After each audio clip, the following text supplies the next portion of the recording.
जय हिंद विद्यार्थियों, आज हम बात करने जा रहे हैं भारत के भूगोल से रिलेटेड विविध प्रश्नावली को लेकर मैं आया हूं। तो उस विविध प्रश्नावली में पहला प्रश्न है कि भारत में कितने राज्य और केंद्र शासित प्रदेश हैं जिनकी सीमा समुद्र तट से लगती है। तो समुद्र तट से लगने वाले राज्य और केंद्र शासित प्रदेश, तो आपके सामने ये मैप है, देखिए आप। समुद्र तट से लगने वाले राज्य गुजरात, महाराष्ट्र, गोवा, कर्नाटका, केरला, तमिलनाडु, आंध्र प्रदेश, उड़ीसा और पश्चिम बंगाल। कुल मिला के 9 राज्य हैं जिनकी सीमा समुद्र तट से लगती है। अगर हम केंद्र शासित प्रदेशों की बात करें तो दादर नगर हवेली और ये आपका दमन दीव दादर नगर हवेली, एक तो ये हो गया, दूसरा लक्षद्वीप हो गया, तीसरा पांडुचेरी हो गया और चौथे नंबर पर आएगा हमारा अंडमान निकोबार। इस तरह से 4 ऐसे केंद्र शासित प्रदेश हैं जिनकी सीमा समुद्र तट को टच करती है और 9 ऐसे राज्य हैं। तो विद्यार्थियों, अगला प्रश्न देखेंगे आप। अगला प्रश्न मैं आपको बताऊं, अगले प्रश्न में भारत का एकमात्र जिला जो 4 राज्यों की सीमाओं को स्पर्श करता है। तो देखेंगे आप विद्यार्थियों, भारत का एकमात्र जिला जो 4 राज्यों की सीमाओं को स्पर्श करता है, तो इनमें चारों में से यूपी का सोनभद्र, ये देखिएगा आप, ये जो निकला हुआ भाग है ये सोनभद्र है। और ये सोनभद्र निकला हुआ भाग किन किन राज्यों को टच कर रहा है? मध्य प्रदेश, छत्तीसगढ़, झारखंड और ये बिहार, इन चारों राज्यों को टच करता है। उत्तर प्रदेश का सोनभद्र जिला अब उत्तर प्रदेश के अलावा 4 अन्य राज्यों को टच करता है, इसलिए इसका सही आंसर है सोनभद्र। अगला प्रश्न है विद्यार्थियों कि कथनों को पहचानना है आपको। पहला कथन है 8 डिग्री चैनल भारत के लक्षद्वीप को मालदीव से अलग करता है। 8 डिग्री चैनल लक्षद्वीप को मालदीव से अलग करता है। ये लक्षद्वीप है और इसके नीचे मालदीव है, तो मालदीव को 8 डिग्री चैनल यहाँ से होकर जाता है। जो लक्षद्वीप के जो सबसे नीचे मेनुकाय द्वीप है विद्यार्थियों, इस मेनुकाय द्वीप के जस्ट नीचे 8 डिग्री का चैनल होकर गुजरता है। यही 8 डिग्री का चैनल भारत की सीमा को मालदीव से अलग करता है। दूसरा है 6 डिग्री चैनल भारत के अंडमान निकोबार को इंडोनेशिया से अलग करता है। ये बात भी बिल्कुल सही है। अगर हम बात करें 6 डिग्री चैनल की, नीचे आइए, 6 डिग्री चैनल इसके नीचे आएगा। हमारा जो दक्षिणतम बिंदु है जिसे हम क्या कहते हैं? इंदिरा पॉइंट। इंदिरा पॉइंट है 6.4 पर, 6.4 पर है इंदिरा पॉइंट और उसके नीचे 6 डिग्री चैनल जस्ट नीचे गुजरता है, जो नीचे इंडोनेशिया के सुमात्रा के पास में आता है। इसीलिए 6 डिग्री का चैनल, इसे ग्रेट चैनल भी कहते हैं। यही वो चैनल है जो भारत को इंडोनेशिया से अलग करता है। तो ये 8 डिग्री और 6 डिग्री, ये दोनों चैनल आप लोग याद रखेंगे, क्योंकि भारत के जस्ट नीचे ये दोनों देश हैं। एक तरफ मालदीव भी है, चूँकि अभी चर्चा में बहुत ज़्यादा रहा है, इसलिए आप लोग इस प्रश्न को बहुत अच्छे से तैयार करेंगे। इसके बाद आपसे प्रश्न पूछा है कथन बताइए कौन से सत्य हैं, तो ये दोनों ही कथन सत्य हैं, तो सही आंसर हो गया सी। इसके बाद विद्यार्थियों अगले प्रश्न पर हम आते हैं।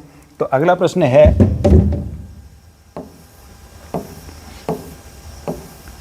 सत्य कथन पहचानिए। राजस्थान की सीमा दिल्ली को स्पर्श नहीं करती है।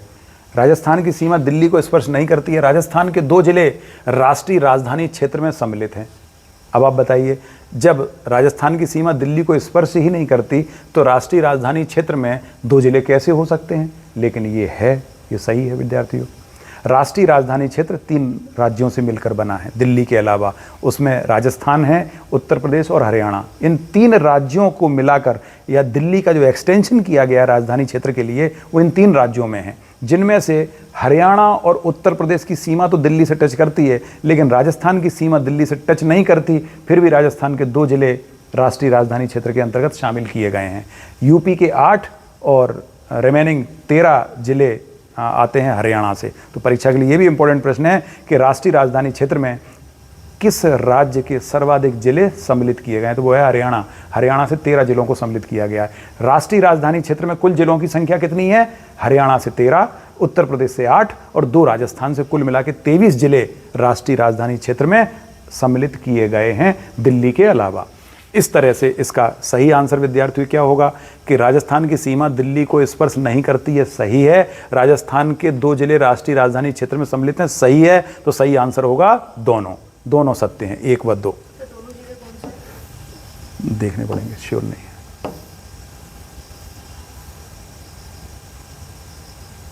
वर्तमान में कौन सा महाद्वीप पूर्णतः गोंडवाना लैंड का भाग है? पूर्णतः गोंडवाना लैंड का भाग है। कौन सा महाद्वीप पूर्णतः गोंडवाना लैंड का भाग है? तो देखिए विद्यार्थियों, गोंडवाना लैंड और अंगारा लैंड, पेंजिया के जब टुकड़े हुए दो, तो ऊपर का भाग अंगारा लैंड था और नीचे का गोंडवाना लैंड था। लॉरेशिया ऊपर वाले भाग को कहते हैं, उसी को अपन हिंदी में कहते हैं अंगारा लैंड। तो अंगारा लैंड ऊपर था और नीचे था गोंडवाना। तो ये बोल रहे हैं कौन सा महाद्वीप पूर्णतः गोंडवाना लैंड का हिस्सा है, यानी नीचे वाले भाग में हिस्सा है। हिस्सा है या नहीं है, शायद ये गलत प्रश्न लिख गया है। इसमें ये पूछा गया है कौन सा महाद्वीप पूर्णतः गोंडवाना लैंड का भाग है। तो नीचे वाले महाद्वीप गोंडवाना लैंड में आते हैं, ऊपर वाले अंगारा लैंड में आते हैं। तो ऊपर वाले में कौन कौन से हैं? नॉर्थ अमेरिका, यूरोप और एशिया या यूरेशिया। यूरेशिया को मिला लो और नॉर्थ अमेरिका को मिला लो, ये इनसे बनता है अंगारा लैंड। और अगर गोंडवाना लैंड की बात करें तो उसमें आ जाते हैं साउथ अमेरिका, अफ्रीका, नीचे का अंटार्कटिका और ऑस्ट्रेलिया, ये आ जाते हैं गोंडवाना लैंड में। और ऑस्ट्रेलिया से ही एक प्लेट टूटती है जो इंडियन प्लेट है, ऊपर जाकर मिल जाती है, वो किससे? अंगारा लैंड से जाके मिल जाती है। तो इस तरह से प्रश्न पूछा गया है कि वर्तमान में कौन सा महाद्वीप पूर्णतः गोंडवाना लैंड का भाग है? In present time which of the following continent is part of अंगारा लैंड। देखिए अंगारा लैंड में बताइए आप कौन सा होगा गोंडवाना लैंड में। तो गोंडवाना लैंड का हिस्सा एशिया पूर्णतः गोंडवाना लैंड का हिस्सा है? नहीं है। एशिया पूर्णतः है? नहीं है ना, क्योंकि एशिया का कुछ भाग गोंडवाना लैंड में है, शेष भाग अंगारा लैंड में है। तो दोनों से मिलकर बना है एशिया। ऑस्ट्रेलिया पूरी तरह से किस में है? गोंडवाना में। अफ्रीका पूरी तरह से गोंडवाना। दक्षिण अमेरिका पूरी तरह से गोंडवाना। तो ये तीनों गोंडवाना में है विद्यार्थियों, ये तीनों ही गोंडवाना लैंड के हिस्सा हैं। तो पूर्णतः गोंडवाना लैंड का भाग है। एक्चुअली इसमें प्रश्न में ये पूछा गया था गोंडवाना लैंड का भाग नहीं है।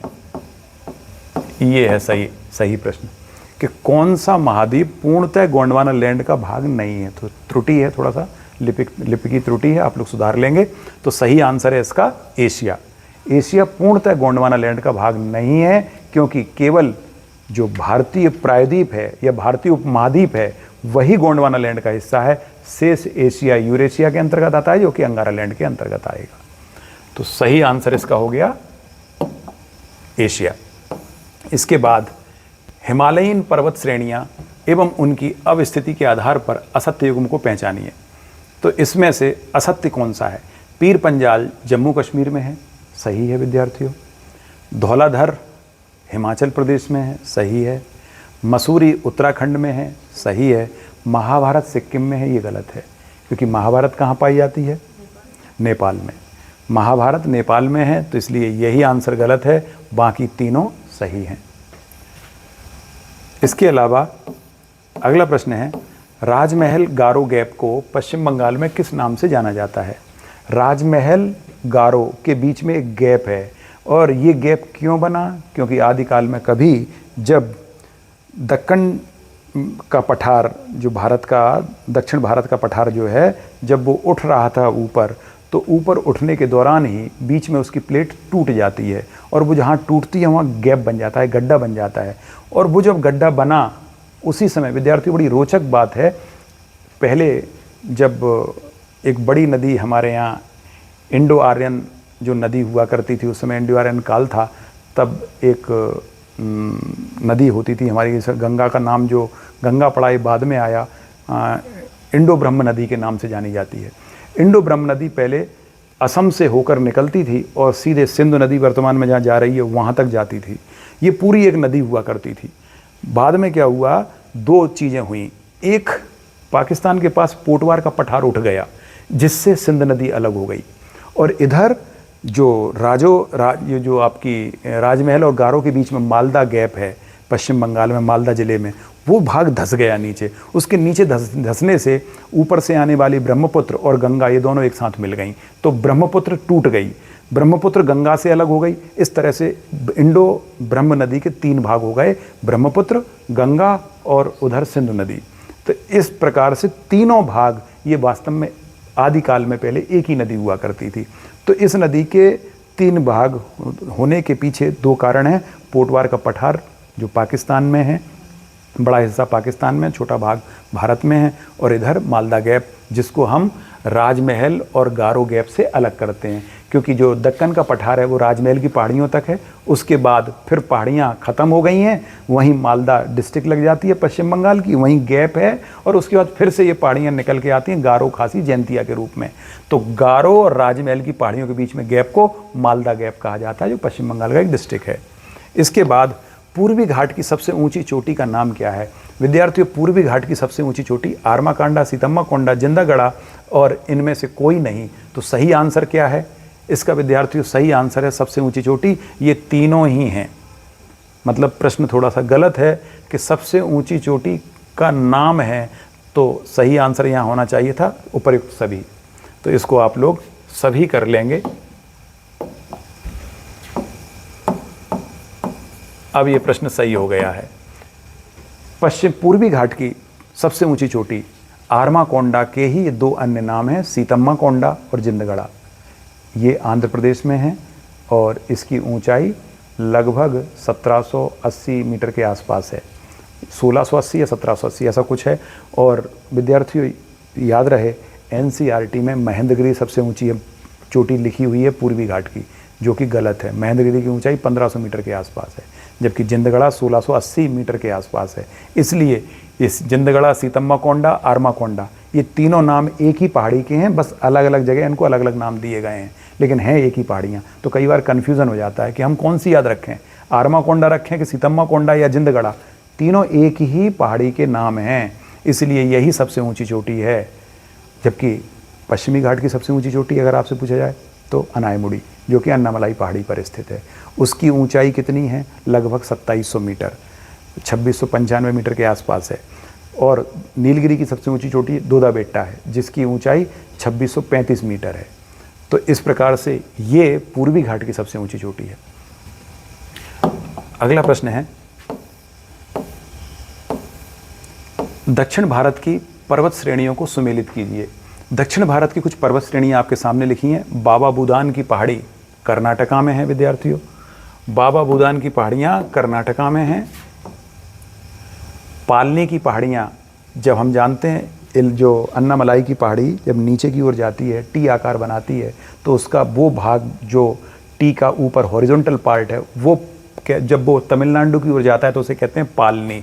ये पालनी तमिलनाडु में है, महेंद्रगिरी उड़ीसा में है, और इलायची की पहाड़ियाँ उसी टी का जो हॉरिजॉन्टल पार्ट नीचे की तरफ है वो इलायची की पहाड़ियाँ बनाता है, जो कि केरल में है। इस तरह से है विद्यार्थियों हिंदुस्तान का ये जो मैप है, इस मैप पर जब नीचे आप आएंगे तो यहाँ पर एक टी शेप बनता है। ये टी शेप अन्नामलाई की पहाड़ियों को बताता है। ये अन्नामलाई की पहाड़ी है जो ऊपर से नीचे की ओर आती है इस तरह से, और इसी का एक शाखा नीचे चली जाती है। जो नीचे शाखा चली गई ये कहलाती है इलायची, और जो साइड में चली गई ये कहलाती है पालनी। और इसके जस्ट ऊपर यहाँ पूर्वी और पश्चिमी घाट को मिलाने वाली ये नीलगिरी की पहाड़ियाँ हैं, जो दोनों घाटों का संगम यहाँ कराती हैं। इसके जस्ट नीचे ये अन्नामलाई की पहाड़ी है। इस प्रकार विद्यार्थियों ये पूरा आपके सामने यह प्रश्न हमने उपस्थित किया। तो ये इसका सही आंसर क्या होना चाहिए? बाबा बुदान की पहाड़ियाँ कर्नाटका, यानी 3 नंबर। इसके साथ ही तो विद्यार्थियों इसका आंसर हमने जान लिया कि बाबा बुदान की पहाड़ियाँ कर्नाटका, इलायची की पहाड़ियाँ केरल, पालनी तमिलनाडु और महेंद्रगिरी कर्नाटका है। नेक्स्ट है, भारत में रॉयल सीमा के विषय में असत्य कथन चुनिए। रॉयल सीमा कहते किसे हैं, पहले आप ये जानें। आपको पता है राजस्थान का वो वाला भाग, वो आंध्र प्रदेश का, ये जो आंध्र प्रदेश है, आंध्र प्रदेश का अगर मैं भारत का मैप बनाऊं तो आंध्र प्रदेश का ये वाला भाग,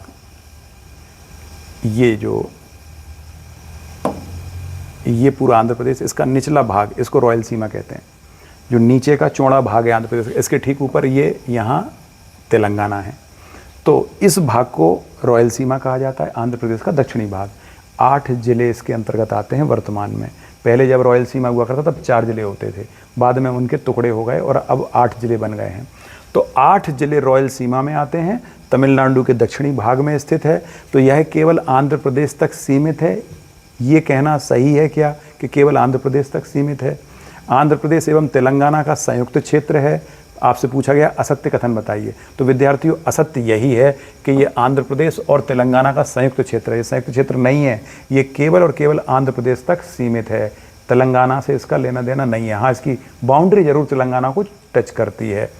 इसमें 8 जिले सम्मिलित हैं, ये भी सही है, ये भी सही है। इसकी सीमा 4 राज्यों को स्पर्श करती है, ये भी सही है। अगर हम 4 राज्यों की बात करेंगे तो तेलंगाना एक हो गया, दूसरा इसके बाजू में, तेलंगाना के बाजू में फिर कर्नाटका आ जाएगा, कर्नाटका के नीचे तमिलनाडु आ जाएगा और तमिलनाडु के इधर साइड में ये स्वयं आंध्र प्रदेश। तो रॉयल सीमा का ये वाला भाग 4 राज्यों की सीमा को टच करता है और 8 जिलों से मिलकर बना है। तमिल और आंध्र प्रदेश का ही एक्सक्लूसिव ये हिस्सा है, इसलिए आंध्र प्रदेश और तेलंगाना का संयुक्त क्षेत्र है, ये कहना गलत है।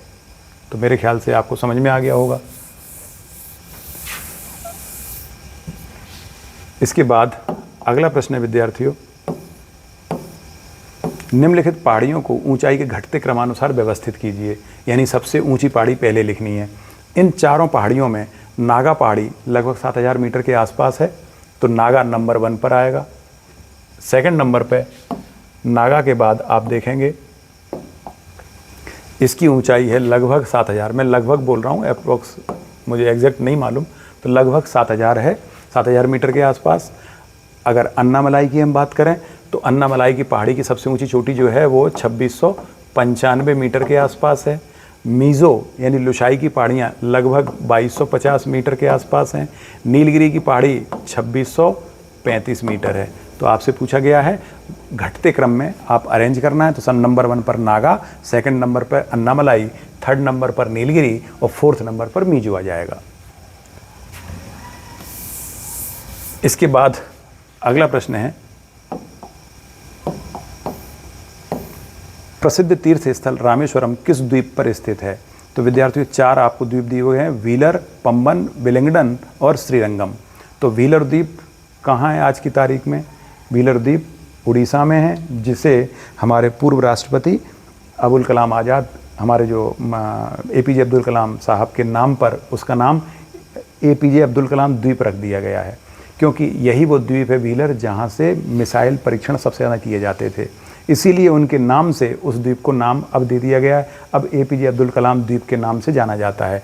तो वो है व्हीलर द्वीप, ये उड़ीसा में है। पंबन द्वीप ये तमिलनाडु में है। तमिलनाडु में कहाँ? जहाँ रामेश्वरम हमारा तीर्थ स्थल है। तो यही पूछा गया है, रामेश्वर तीर्थ स्थल किस द्वीप पर स्थित है? पंबन द्वीप पर है। और श्रीरंगम, ये श्रीरंगम कहाँ है? तमिलनाडु में, जहाँ पर कावेरी नदी के ऊपर ये एक आइलैंड है, ये नदी द्वीप कहते हैं उसको, वो है। और विलिंगडन ये केरल में, विलिंगडन नामक एक छोटा सा एक द्वीप है। तो इस तरह से चारों द्वीपों की जो लोकेशन है अगर आपको क्लियर होंगी तो आप पंबन द्वीप कहाँ पर है? तो रामेश्वरम तीर्थ स्थल पंबन द्वीप पर ही बसा हुआ है, इसलिए बहुत इंपॉर्टेंट है तीर्थ स्थल की दृष्टि से। इसके बाद सदाबहार वनों में प्रायः किस प्रकार की मिट्टी पाई जाती है? विद्यार्थियों बहुत इंपॉर्टेंट प्रश्न है।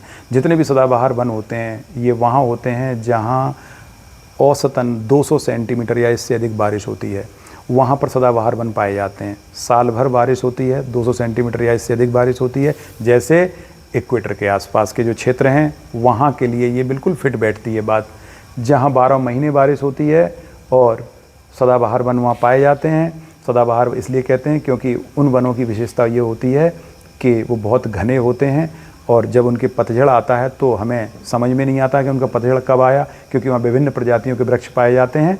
कभी किसी की पत्ती गिरती है तो कभी किसी और की गिरती है, क्योंकि उनमें फूल आना, फल आना और पत्तों का आना, इसके टाइम पीरियड हर प्रजाति का अलग अलग होता है, इसलिए वो कभी वहाँ डेसिडुअस फॉरेस्ट दिखाई नहीं देता, एक साथ पतझड़ नहीं आता, इसीलिए उन्हें सदाबहार वन कहते हैं।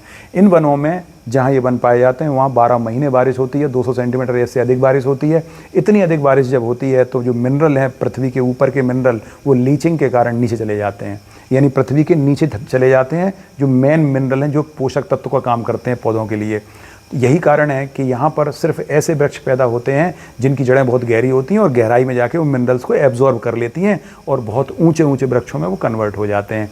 तो जब भी किसी मिट्टी में ऊपर के मिनरल नीचे चले जाएं, पानी में घुलकर नीचे चले जाते हैं, इस क्रिया को लीचिंग कहते हैं। और ये मिट्टी जब लीचिंग की क्रिया होती है तो जो मिट्टी का निर्माण होता है उसे लेटराइट मिट्टी कहते हैं। बहुत इंपॉर्टेंट प्रश्न है विद्यार्थियों।